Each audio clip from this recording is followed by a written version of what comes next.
Hi guys, my name is Beans the Witch. I hope everyone's having a beautiful, wonderful day. Today I'm just going to be talking about empaths, my experience with empaths, and if I think I'm an empath or not. And the reason why I bring this up is because the other day someone asked me, hey, are you an empath? And my immediate response was, I wouldn't call myself an empath. I would more accurately say that I have trauma. I've been through experiences that have forced me to be more in tune with how someone else is feeling, what their emotional state is, because it's depended on my survival. It's depended on my safety, So that's what I would say. But there is definitely a negative side to that for sure. Something that this has caused me to do is to just see the world in a whole different light. As a kid, growing up, everyone around me was going through hell, it seemed. Everyone was going through a rough time. They were always in pain. They were always sad. They were always angry. And this kind of caused me to see the world as a very dark and gloomy place, where only bad things happen. It kind of gave me this mindset where everyone's a liar, everyone's a thief, everyone cheats, everyone steals, everyone's only out for themselves, and everyone always gets hurt all of the time, you know? And if you hadn't got hurt yet, it was just going to be a matter of time, because people only care about themselves, and there are no genuine people out there. No one really cares about anyone. That's the kind of mindset that it really gave me, seeing everyone in so much pain all of the time. And it really had an effect on me, growing up. I really saw the world through that lens of the world is a horrible, horrible place where only horrible, horrible things happen.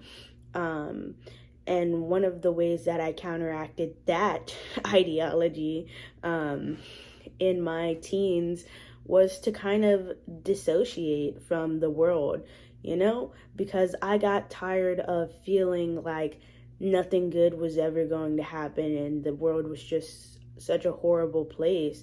I kind of disconnected myself from this reality a little bit, so that way I wouldn't feel everyone's pain and everyone's grief and everyone's sadness and everyone's sorrow.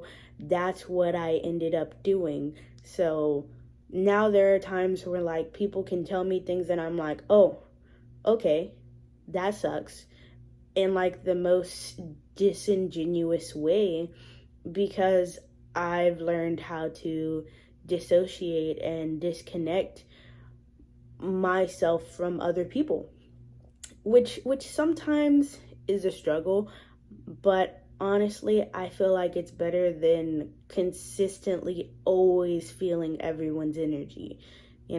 I don't need to be all up in everyone's energy all of the time. Not everyone's energy is super awesome. Sometimes it's icky and gross, and sometimes people are dealing with really heavy emotions that I don't want to feel. I don't want to feel everyone's sadness and everyone's grief and everyone's sorrow all of the time. One of the awesome things, though, about being able to feel people's emotions, though, is sometimes I get the chance to feel their happiness. I can feel when someone is genuine, when they really mean something from the bottom of their heart, and they're not trying to manipulate you or deceive you. And that, I think, is pretty awesome. But like I said, because I kind of created that dissociation where I disconnect from people, I don't feel people's emotions like that anymore. So I don't even allow myself to feel that,